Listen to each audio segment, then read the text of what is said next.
Welcome friends, welcome to for you. હવે આપણે applied mechanics જોઈ રહ્યા હતા. તો અપ્લાઇડ મિકેનિક્સમાં આજનો આપણો ટોપિક છે chapter number 3, coplanar non concurrent forces. આપણે એના પહેલા જોયું હતું કોપ્લાનર કોન્કરન્ટ ફોર્સ એટલે શું? એક જ પ્લેનમાં આવેલા હોય અને બધાનું કેન્દ્ર બિંદુ પણ શું હોય? એક જ હોય. એને શું કહેવામાં આવે? Coplanar concurrent forces. બરાબર. તેમાં આપણે બે લો જોયા. બરાબર છે. આમ તો ઘણા બધા લો જોયા, પણ બે ઇમ્પોર્ટન્ટ મેઇન લાંબી થિયરમ ને પેરેલલોગ્રામ લો ઓફ ફોર્સિસ. પછી આપણે ગ્રાફિકલ મેથડ માટે શું જોયું તો કે ભાઈ ટ્રાયેંગલ લો ઓફ ફોર્સિસ અને પોલીગોન લો ઓફ ફોર્સિસ.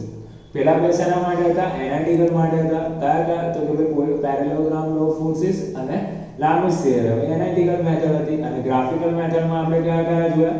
તો ગ્રાફિકલ મેથડમાં આપણે ટ્રાયેંગલ લો ઓફ ફોર્સિસ અને પોલીગોન લો ઓફ ફોર્સિસ જોયા.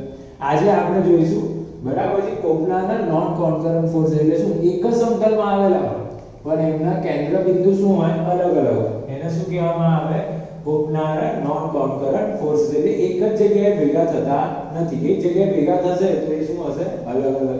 ચલો હવે શું છે એમાં સૌથી પહેલું moment of forces. Moment of forces બરાબર છે. તો MOF એટલે શું? Force into perpendicular distance with respect to force. બરાબર છે. તો મોમેન્ટ ઓફ ફોર્સિસ એટલે શું? તો કે બળ અને બળની દિશામાં થતું કાર્ય. બરાબર છે. પણ એ દિશા કેવી? તો કે ભાઈ પરપેન્ડિક્યુલર. બરાબર છે. 90 અંશ ખૂણે. ધારો કે તમારો ફોર્સ અહીંયા લાગે તો પરપેન્ડિક્યુલર ડાયરેક્શન આ થશે.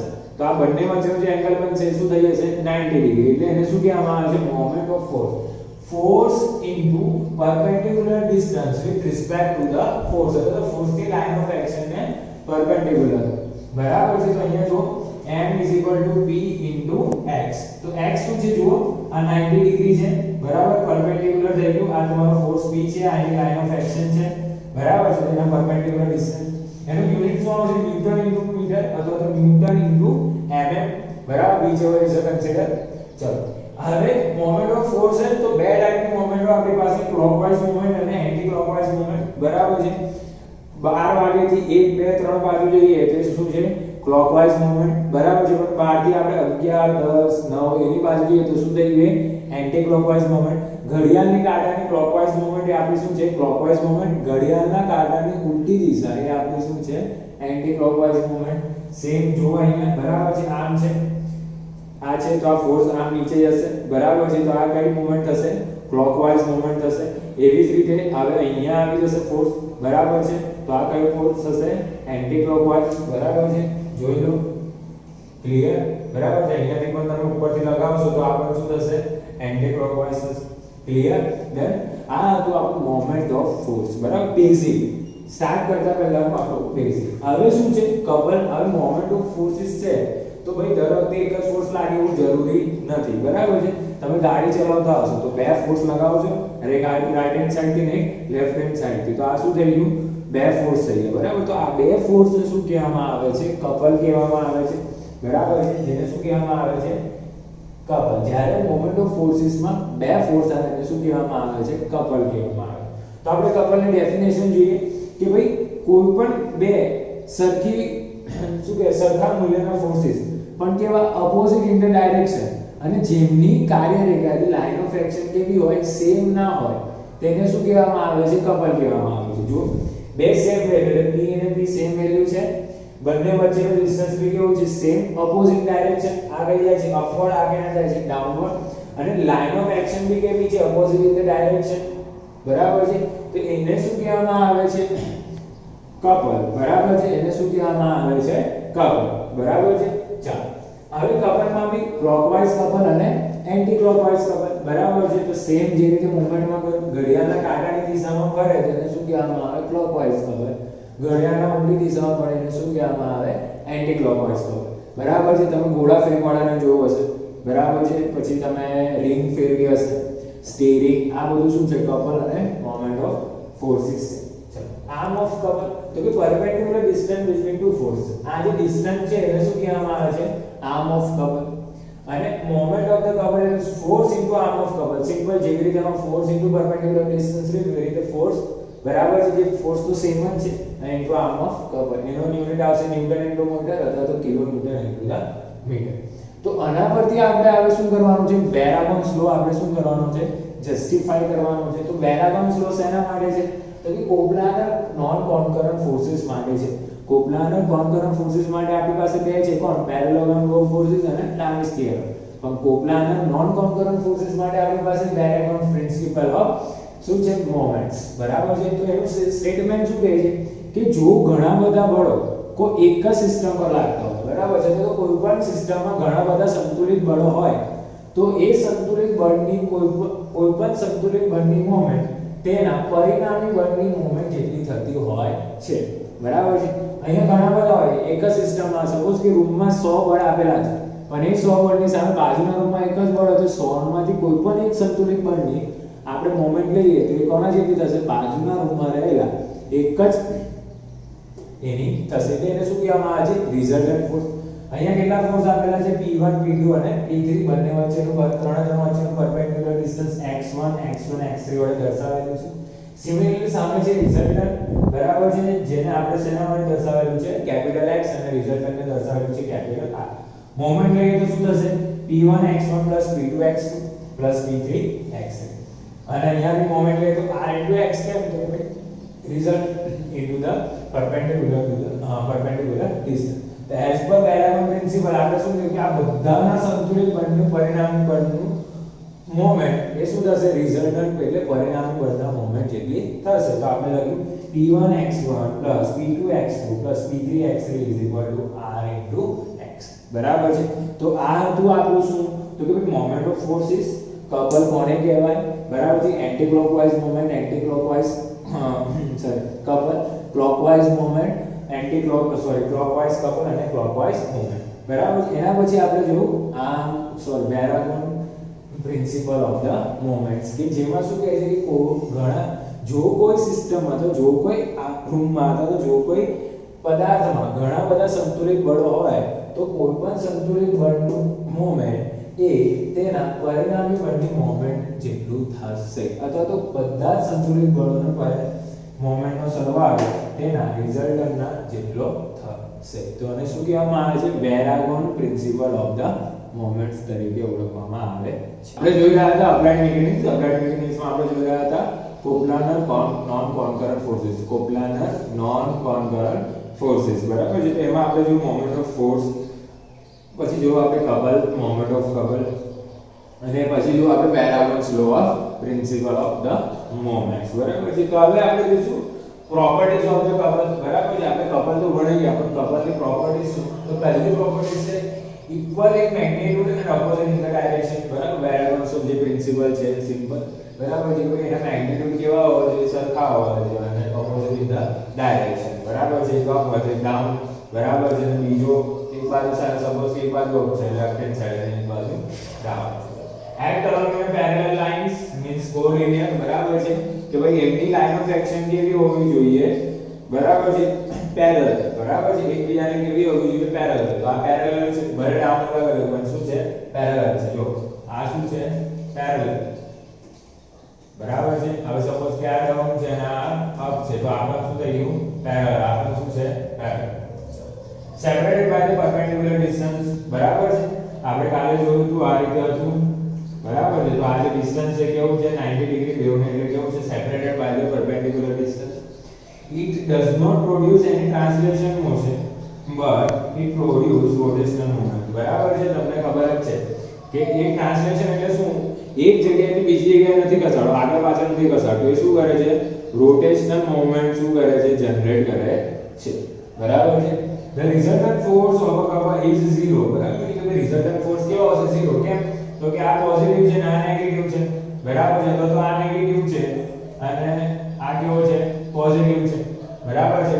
The resultant force કેવું છે? 0. But the resultant moment is not 0. બરાબર છે. મોમેન્ટ 0 આવશે નહીં. કેમ? તો કે પરપેન્ડિક્યુલર ડિસ્ટન્સ છે, બેવની મોમેન્ટ કેવી આવશે? અલગ અલગ. એક પોઝિટિવ આવશે ને એક નેગેટિવ આવશે. બરાબર છે. હવે એના જ પરથી આપણે જોઈશું difference between moment of forces અને કપલ. બરાબર છે. મોમેન્ટ એટલે શું? તો કે ફોર્સ અને ફોર્સની દિશામાં, ફોર્સની પરપેન્ડિક્યુલર દિશામાં થતું વર્ક. બરાબર. સોરી, ફોર્સની પરપેન્ડિક્યુલર દિશામાં થતું મોશન. બરાબર છે. તો F * d. પણ d કેવું છે? Perpendicular distance. સિમિલરલી કપલ કાલે જોયું two equal and opposite forces whose line of action are different from a forms a couple. બરાબર છે કે ભાઈ બે સેમ બરાબર બે ફોર્સીસ કેવા છે સેમ બરાબર છે પણ લાઇન ઓફ એક્શન કેવી છે અલગ અલગ આ ડાઉનવર્ડ છે આ અપવર્ડ છે. It produced by single force not passing through the CG center of gravity. Center of gravity. બરાબર શું કહે છે કે ભાઈ એક સિંગલ ફોર્સ છે પણ એ single force centre of gravity માંથી પાસ થવો જોઈએ નહીં કેમ તો કે સેન્ટર ઓફ ગ્રેવિટી માંથી પાસ થશે તો શું થઈ જશે વેલ્યુ ચેન્જ થઈ is produced by two equal and opposite force parallel non collinear બરાબર છે કે ભાઈ collinear નથી બરાબર છે collinear નથી લાઇન ઓફ એક્શન કેવી છે અલગ અલગ. If the force move the body in direction of the force and rotate the body it is the resultant force બરાબર છે કે મોમેન્ટ ઓફ ફોર્સીસ માં શું થશે તમે એને ખસાડી પણ શકશો અને એની જગ્યા પર શું કરી શકશો ગોલ ફરાઈ બી શકશો. જ્યારે કપલમાં શું થશે કે ભાઈ the resultant force is zero but does not move but it rotational only બરાબર છે કે ભાઈ એ બોડી મૂવ નહીં કરે ખાલી એને શું કરશે ગોલ ગોલ ફેરવશે. To balance the force causing the movement opposite force is required બરાબર છે. જો તમારે મોમેન્ટ ઓફ ફોર્સ એટલે મોમેન્ટને તમારે દૂર કરવી હોય તો સામે એટલા જ ફોર્સની મોમેન્ટ શું કરવી પડે તમારે એડ કરવી પડે ઓપોઝિટ. સપોઝ કે તમારી મોમેન્ટ નેગેટિવ આવી છે તો તમારે પોઝિટિવ મોમેન્ટ એડ કરવી પડે અને ઉલટું પણ થાય કે તમારી મોમેન્ટ પોઝિટિવ આવી છે તો તમારે નેગેટિવ મોમેન્ટ શું કરવી પડે એડ કરવી પડે એટલે opposite force. Couple can not be balance by single force. Couple એટલે શું બે બરાબર છે તેને સિંગલ ફોર્સ થી બેલેન્સ કરી શકો નહીં પણ એને બેલેન્સ કરવા માટે બીજું એક કપલ જ જોઈએ. ક્લિયર. એક્ઝામ્પલ માં જો ઓપન એન્ડ ક્લોઝ ડોર બરાબર છે તમે ઓપન અને ક્લોઝ ડોર કરો છો સ્પેનર તમે સ્ક્રૂ કે નટ તમે ટાઈટ કરો છો અને પહેલામાં rotating wheel of the steering wheel બરાબર છે બે કપલ બે એન્ડ ની જરૂર પડે છે તમને રોટેટ કી ને લોક બરાબર તમે લોક ન ઉપર બરાબર છે કપલ ની જરૂર એકવાર પોઝિટિવ એકવાર નેગેટિવ. ક્લિયર. તો આ હતું આપણું properties of the couple end moment of forces. તો હવે આપણે જોઈશું એક્ઝામ્પલ બરાબર છે આપણે બે એક્ઝામ્પલ જોઈશું. તો તમને એક્ઝામ્પલમાં શું આપેલું હશે ફિગર આપેલી હશે બરાબર છે અને આ ફિગર ઉપરથી તમારે શું કરવાનું હશે રિઝલ્ટન્ટ ફોર્સનો એંગલ અને રિઝલ્ટન્ટ ફોર્સની ડાયરેક્શન એ તમારે શું કરવાની હશે ફાઇન્ડ કરવાની હશે બરાબર છે. તો આપણે જોઈએ ફર્સ્ટ ફિગર છે ABCD બરાબર એક ચોરસ આપેલું છે તમને ચોરસના ચારે ચાર ખૂણા પર શું અમુક એંગલ પર શું લાગે છે તમારો ફોર્સ લાગે છે બરાબર એ 60 ડિગ્રી છે 30 ડિગ્રી છે 45 છે આ બરાબર છે. તો આપણે આના પરથી આપણે શું બનાવીએ છીએ ફ્રી બોડી ડાયાગ્રામ બરાબર છે આપણે આગળના એમાં વિડિયોમાં જોયું ફ્રી બોડી ડાયાગ્રામ આપણે બનાવીએ બરાબર છે. વર્ટિકલ ફોર્સ શું કહેવામાં આવે cos હોરિઝોન્ટલ ફોર્સ શું કહેવામાં આવે cos અને વર્ટિકલ ફોર્સ શું કહેવામાં આવે છે sin અને પોઈન્ટ એ આગળ આપણે મોમેન્ટ આપણે ધારીશું એટલા માટે એને શું કરેલું છે આપણે મોમેન્ટ આપણે ત્યાં આગળ પરપેન્ડિક્યુલર x ડિસ્ટન્સ પર રિઝલ્ટન્ટ ફોર્સ r બતાવેલો છે. તો આ તમારો શું છે ફ્રી બોડી ડાયાગ્રામ. તો d પોઈન્ટ ઉપર શું છે પોઈન્ટ પર જે કોઈ એંગલ નથી એટલે એઝ ઇટ ઇઝ છે બાકી ત્રણ ફોર્સને આપણે શું કર્યું છે એંગલ ઉપર શું કરી દીધા છે ડિવાઈડ કરી દીધા છે. તો સિમ્પલ આપણે બેઝિક ચાલુ કરીએ હોરિઝોન્ટલ ફોર્सेस અને વર્ટિકલ ફોર્सेस નો સરવાળો બરાબર છે. તો 25 અહીંયા 25 cos 30 બરાબર છે ડાયરેક્શનમાં જે ક્લોકવાઇઝ ડાયરેક્શનમાં 18 cos 45 અને 20 cos 60 તો આ તમને મળી ગયો અહીંયા બરાબર છે. ચાલો સિમિલરલી વર્ટિકલ ફોર્सेस માં 20 sin 60 બરાબર છે 20 sin 60 પછી નીચે જઈશું 25 sin 30 પછી 12 બરાબર છે ડાયરેક્ટ અપવર્ડ અને ડાઉનવર્ડ ફોર્સ એટલે તમને આ મળી જશે. સિમિલરલી આપણે શું કરીશું રિઝલ્ટન્ટ ફોર્સ અંડર રૂટ માં હોરિઝોન્ટલ નો square plus summation of vertical નો સ્ક્વેર તો તમને રિઝલ્ટન્ટ ફોર્સ મળી જશે 24 90. હવે ડાયરેક્ટ એંગલ ફાઇન્ડ કરવાનો એટલે tan θ summation of vertical force upon summation of the horizontal force એટલે તમને શું મળી જશે θ. ના હવે મેઈન વસ્તુ શું છે પોઝિશન એંગલ ખબર પડી ગઈ એનું મૂલ્ય ખબર પડી ગઈ એની વેલ્યુ પણ કઈ કેટલા ડિસ્ટન્સ પર હશે અને કઈ બાજુ હશે એ આપણે ફાઇન્ડ કરવાનું છે. તો આપણે શું ટેકિંગ મોમેન્ટ એટ a બરાબર છે તો આ તો કેન્સલ થઈ ગયા ફોર્સ આ પણ કેન્સલ થવા પછી આ બે બરાબર છે તો એમાં આવશે rx એટલે રિઝલ્ટન્ટ ફોર્સ * x 25 sin 30 બરાબર છે ઉપરની સાઈડ જઈશે એટલે અને આ બંને આપણે કાઉન્ટ કરીશું આ તો કાઉન્ટ થશે બરાબર છે કેમ કે પરપેન્ડિક્યુલર ડિસ્ટન્સમાં ચલો તો શું આવશે 18 cos 45 * 3 - 18 sin 45 into 3 અને આ પોઈન્ટ રૂટ છે બેવ બરાબર 4 સરખા બરાબર છે એંગલ ઉપર છે એટલે શું થઈ જશે 0 નલ થઈ જશે કેન્સલ બરાબર છે તો તમને x મળી ગયો બરાબર છે આવી રીતે દાખલો કરશો 4 માર્ક્સ और 3 માર્ક્સ માં તમારો આ દાખલો આવશે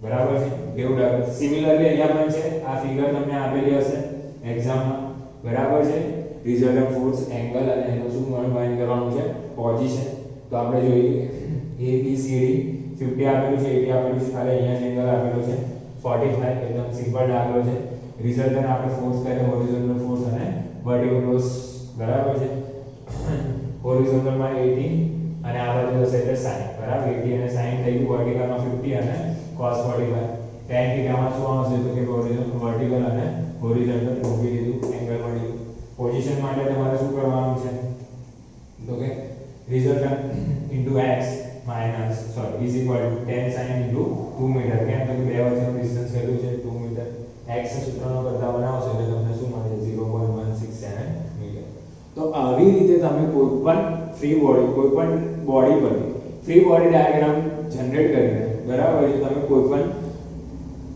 બોડીનું શું ફાઇન્ડ કરી શકો છો રિઝલ્ટન્ટનું વેલ્યુ રિઝલ્ટન્ટનું એંગલ અને રિઝલ્ટન્ટની પોઝિશન બરાબર છે મોમેન્ટ અને મોમેન્ટ ઓફ કપલ દ્વારા એમાં વેરિયેબલ ફ્લો પણ આપણે શું કરી દીધો છે એડ કરી દીધો છે થેન્ક યુ